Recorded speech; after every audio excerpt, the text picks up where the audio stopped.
मेरे हस्बैंड ने क्या किया, बोले मेरे को देखो कुछ लगा है तुम्हारे फेस पे। उन्होंने क्या किया कि मेरे फेस पे जो है एसिड डाल दिया।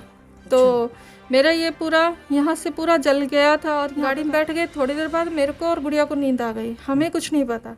वहाँ मुझे बताया गया कि मेरे हस्बैंड मुझे 80,000 में सेल करके चला गया, मुझे और मेरे बच्चे को।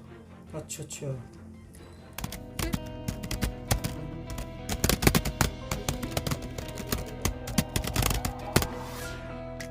स्टार मीडिया हरियाणा देखने वाले भाई सारे दर्शकों ने मंजीत भारद्वाज की ओर राम राम। तो भाई बिल्कुल दिल थाम के बैठ जाओ, क्योंकि जो यह स्टोरी था हम देखने वाले हो नहीं, देखते देखते थारा भीतर में एक अलग था इमेज भी बनाई। क्योंकि आपने क्राइम पेट्रोल भी देखा होगा, सीआईडी भी देखी होगी, बहुत से धारावाहिक देखे होगा जिसमें इसी घटना में देखने में मिला है कि खुद अपनी बहू ने बेच दा है, किराया पे दे दा है। बहुत सी ऐसी स्टोरी आपने देखने में मिली होगी। आज यह स्टोरी मेरा गला है आप देखोगे, और बीच में तो हम कागज नहीं देखने लग रहे होगे। मैं किसी वकील के पास नहीं बैठा हूँ कि कोई केस सोल्व करने खातिर आ रहा हूँ। मेरे गला बहन जी बैठी है, नाम इनका कृष्णा है। इनके मेरे पास कॉल आया था कि इसका पति ने इसके साथ के कराया है, कुकुर इनकी शादी हुई है। बिल्कुल दिल थाम के बैठी हो, पूरी स्टोरी जानने की कोशिश करांगे। तो सबसे पहला कृष्णा जी बहुत बहुत स्वागत है आपका चैनल पे। सभी दर्शकों को मेरा हाथ जोड़ के नमस्कार है। और मैं अपना नाम बताना चाहूँगी आपके सामने कि मेरा नाम कृष्णा है और मैं राजपूत कास्ट से हूँ और रेवाड़ी हरियाणा की रहने वाली हूँ मैं। और हम 3 बहन भाई थे। तो 3 बहन भाई थे, तो मेरा एक छोटा भाई एक्सपायर हो गया और उसके 13वीं के टाइम पर कुछ रिश्तेदार जैसे आते हैं और ऐसे मिलते हैं। उसी में किसी ने जिक्र किया कि मेरे साले का लड़का है और जो है उससे रिश्ता आप कर दीजिए, इस तरीके से कुछ बातें हुई थी। तो मेरी शादी जो है 1997 में, तब मैं 15 साल की थी और 1997 में फिर मेरी मैरिज कर दी गई। कोई खास मतलब छानबीन नहीं की गई। उन्होंने बताया वो सरकारी जॉब पर है, उसका बहुत अच्छे 2-3 प्लॉट हैं, बहुत कुछ बताया गया। और सौतेली माँ है इसलिए उन्होंने शादी इसकी नहीं की और इस तरह से हुआ था। मेरी शादी कर दी जाती है। शादी करने के बाद मैं ससुराल चली जाती हूँ। तो वहाँ देखती हूँ कि मेरे हस्बैंड ड्रिंक करना और उनका कुछ इस तरह का स्वभाव था जो नेचर अच्छा नहीं था। अपनी जो उनकी मदर थी, उनके फादर नहीं थे, तो उनकी मदर ने उनके छोटे भाई बहनों की सबकी शादी कर रखी थी। और ये बात झूठ थी कि वो बुआ जी के गोद हैं या किसी के, ऐसा कुछ नहीं था। और वहाँ पर मैंने देखा तो वहाँ जाने के बाद कि वो ड्रिंक करते हैं और अपनी माँ को भी मारते थे वो। बाकी उनके जो आपका हस्बैंड था वो अपनी माँ ने मारेगा था, ड्रिंक करे करता। हाँ, ड्रिंक करके मेरी सास को भी मारते थे और फिर मेरे साथ भी मार पिटाई उन्होंने शुरू कर दिया तब से ही। तो इसी तरह मेरा सिलसिला ये सब चलता रहा। तो इसी तरह सफ़र बस आगे कभी ये भी चलता रहा। और ये सब झूठ था कि जो सरकारी जॉब और इस बारे में कुछ भी जो बताया गया था। हाँ जी। तो मुझे आपसे पूछना चाहूँगा, देखो आप कैमरा के सामने बैठी हो, आप अपनी मर्जी से बैठी हो या फिर ज़बरदस्ती आपको बिठाया गया? अपनी मर्जी से बैठी और मैंने अपनी मर्जी से ही आपको फ़ोन किया, क्योंकि मैं 25 साल से चुप हूँ। मेरी 25 साल हो गए हैं मेरी ज़िंदगी में ये सबको हराम चलते चलते। अभी तंग हो गई हूँ, परेशान हो गई हूँ, क्योंकि मेरे को बहुत टॉर्चर किया जा रहा है। मुझे जान से मारने की धमकियाँ भी है और हादसे करने की कोशिश भी की गई है। मैं आगे डिस्कस भी करूँगी, आपको बताऊँगी इस बारे में कि मेरे साथ सब क्या क्या हुआ है। हाँ जी। तो भैया मेरा मैरिज जैसे हो गई थी, उसके बाद जैसे सन 2000 की बात है, तो हस्बैंड ने क्या बोला, मन बनाया कि नहीं अब मैं जो काम कर रहा हूँ, अच्छा उन्होंने कहा था मैं सरकारी वीडियो दफ्तर से ठेके के लेता हूँ और ऐसा कुछ है। ऐसा नहीं था, वो एक राजमिस्त्री निकले और वो छोटे मोटे काम घरों के लेकर के काम करते थे।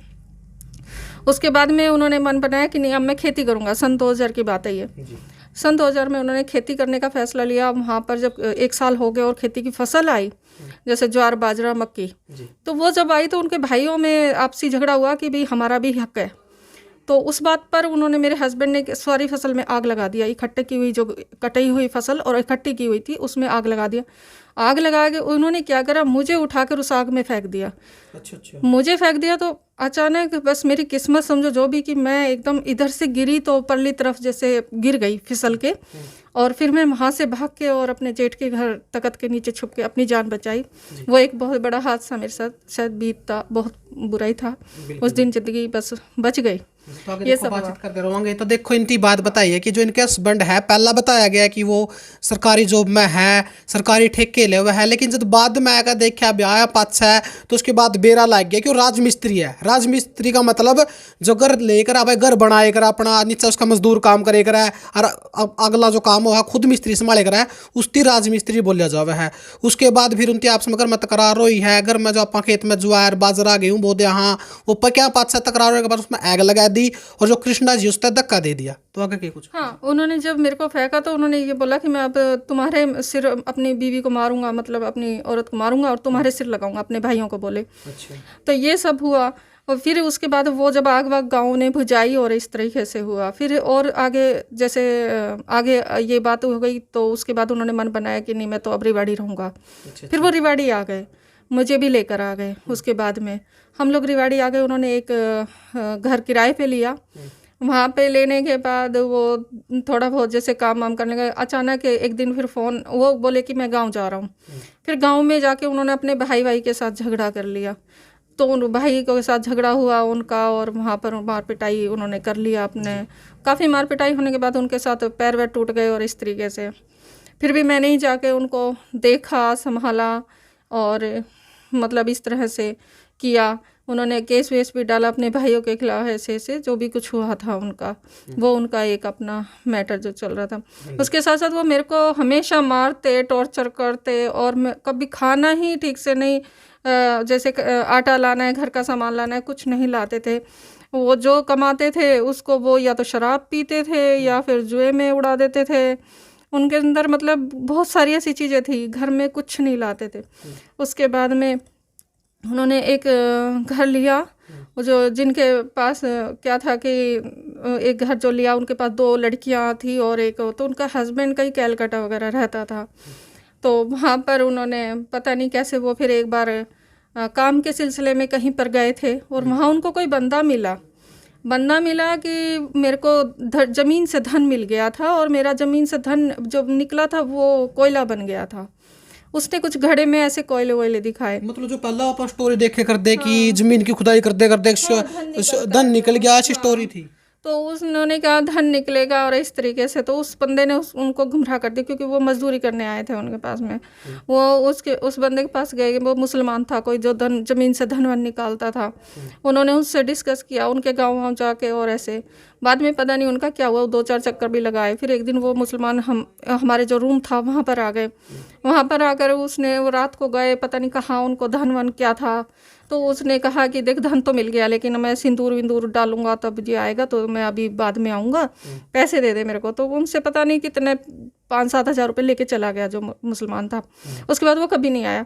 फिर मेरे जो हस्बैंड थे उन्होंने डिस्कस किया जो मेरे मकान मालिक थे उनको कि मेरे साथ ऐसे ऐसे हुआ और ज़मीन से धन था और ऐसे हुआ। तो वो बोले कि चलो फिर एक बार मेरे को भी कोई काम, चलो चलते हैं। ये लोग गए वहाँ पे। पता नहीं इन लोगों की क्या बात हुई थी, मुझे तो नहीं पता कि उन लोगों की क्या बात हुई। अचानक वहाँ से आ गए और आकर के बोले कि देखो वहाँ पर ना ऐसे है कि बच्चों के, जब मेरे शादी को काफ़ी साल बीत गए थे, तो लगभग लगा लीजिए कि 7 साल के आसपास बीत रहे थे जी। बोले कि वहाँ बच्चे के ऐसे ऐसे मेडिसिन मिलती है और तुम्हें चलना चाहिए। मैंने कहा नहीं मैं मुसलमान के तो, लेकिन वो बहुत ज़िद्दी थे, मतलब ना सुनने की आदत ही नहीं थी उनको। तो उन्होंने कहा तुम्हें चलना ही है। वो लेकर गए। वो बोले कि भाई जिंद आता है। तो वो पता नहीं कैसे उन्होंने रास्ते से एक सूटकेस लिया, बियर की बोतल लिया, ऐसे वो टपुकड़ा के पास वहाँ पर गए। वहाँ पर कोई था तो उसके पास वो वहाँ पर पहुँचे तो वो बोले कि ऐसे जिंद आता है और वो पैसे बना जाता है। तो वो सूटकेस भर के पैसे देता है। अब ये सीन था वहाँ पर। मेरे को लग रहा था कि जैसे बच्चे वगैरह ऐसी ही दवाइयाँ के लिए गए। वहाँ पर मुझे बिठा दिया गया, ऊपर छत 2 रूम थे, एक पे बिठाया गया। तो चाय आई तो मैंने चाय तो नहीं पी क्योंकि वो थोड़ा कास्ट जो भी मान लीजिए, मैंने नहीं पी, मेरा मन नहीं किया। लेकिन उसके बाद उन्होंने फ्रूट भेजा तो वो आके बोला कि जैसे एक हरियाणवी लैंग्वेज में हम बोल देते कि छोरी तू खा नहीं रही है, क्या होगा ऐसे। उन्होंने मुझे डांटा कि खा ले फिर इसमें क्या होगा। मैंने वही खाया, पता नहीं क्या हुआ उसमें भी मेरे को समझ नहीं आ रहा था कि क्या डाला गया और क्या हुआ। थोड़ी देर बाद मेरी बेहोशी हालत में उन्होंने कहा कि मुझ में जिंद आ रहा है और इस तरीके से। तो वहाँ पर भी बहुत कुछ गलत हुआ, आप समझ ही रहे होंगे। तो वहाँ पर गलत हुआ, जो उस इंसान ने कहा कि मुझ में जिंद आ गया। मेरी बहुत बुरी हालत में ये लोग मुझे, मेरे हस्बैंड और जो मेरा मकान मालिक था वो लेकर आए बाइक पे ही। इन्होंने किसी से कुछ नहीं कहा। जब मुझे होश जैसे आया ठीक से, तो मैंने फाइनल किया कि ये क्या है, ये तो बहुत गलत है। जो जुआ खेला कोई बात नहीं, या शराब पिया तो भी कोई बात नहीं, जो भी किया है वो चले लिए, ये बहुत गलत है। उसके बाद में मैंने सोच लिया कि आज मुझे आत्महत्या करनी है। मैंने, वो बाहर बैठे थे आंगन में, और मैंने कुंडी लगाई अपने घर जैसे चिटकनी रूम की, और मैंने अपना दुपट्टा डाल ही रही थी पंखे में, तो इतनी देर में उन्होंने दरवाज़ा खोल लिया। उनको पता था कि ये कुछ ना कुछ ऐसा। उसके बाद भैया इन्होंने मुझे मरने तो नहीं दिया, लेकिन मैंने खाना पीना छोड़ दिया। अच्छा। खाना पीना छोड़ दिया मेरा बिल्कुल ख़त्म। फिर उसके बाद में मेरे को धीरे धीरे मैं 1 हफ्ते के अंदर ही बीमार हो गई, और बीमार होकर मतलब ऐसे 15 दिन में मेरे को ऐसा हो गया कि अब बस बिल्कुल ख़त्म ऐसे हो गई। तो मैंने खाना पीना तो छोड़ ही दिया था उस हादसे के बाद। फिर मेरे को मेरे हस्बैंड ने कहा है कि तू अब बोलेगी नहीं, और नहीं तो ऐसे ऐसे। फिर मेरे भाई को लेकर भी बहुत धमकी दी। उस वक्त में मेरे भाई की शादी, सगाई हो रखी थी। वो एक भाई मेरा, तो मेरे को लगा कि चलो एक भाई है, उसका भी अब देखा जाए जो भी है। ऐसे मतलब ज़िंदगी से ही मन उब गया मेरे को। फिर इस हादसे के बाद मुझे टीबी हो गई। मैं टीबी के उस बीमारी में हो गई। तो मेरे को लग रहा था, मैं खुश थी कि चलो मौत करीब आ रही है, लेकिन मेरे घर वालों ने इलाज करा दिया मेरे मायके वालों ने, और वहाँ मैं बच गई। उसके बाद में कुदरती ये हुआ बचने के बाद कि मैं प्रेग्नेंट हो गई। उसके बाद जब मैं प्रेग्नेंट हुई, तो मेरी जो बेटी, मतलब कुछ दवाइयाँ वगैरह जो भी दिया गया उधर से, 6 महीने के बाद, उस हादसे के 6 महीने बाद मैं प्रेग्नेंट हुई। तो उसमें फिर उसने 3 महीने की जब मैं प्रेग्नेंट थी, तो मेरे हस्बैंड ने कहा कि वैसे दवाई नहीं दिलाते थे मुझे टीबी की या ऐसे कुछ नहीं।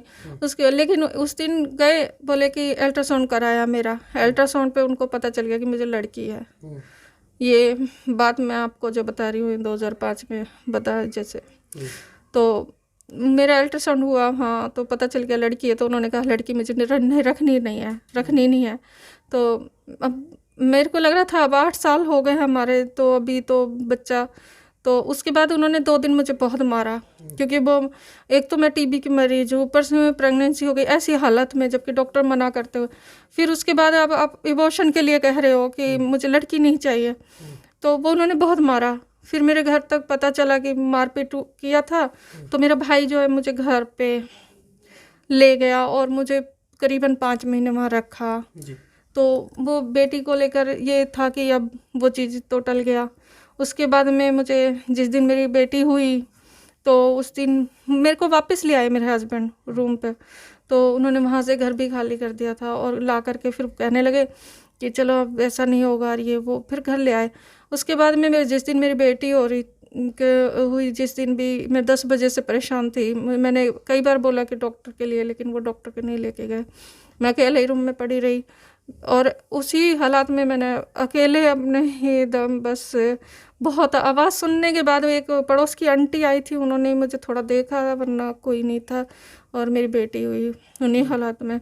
तो शायद उस दिन मेरी बेटी पता नहीं कैसे बच गई, बस मैं और मेरे बच्चा। उसके बाद ऐसे ही सफ़र हमारा गुजरने लगा। और मेरी बेटी का मतलब ऐसा मुझे खाना पीन भी नहीं दिया था मुझे कुछ भी।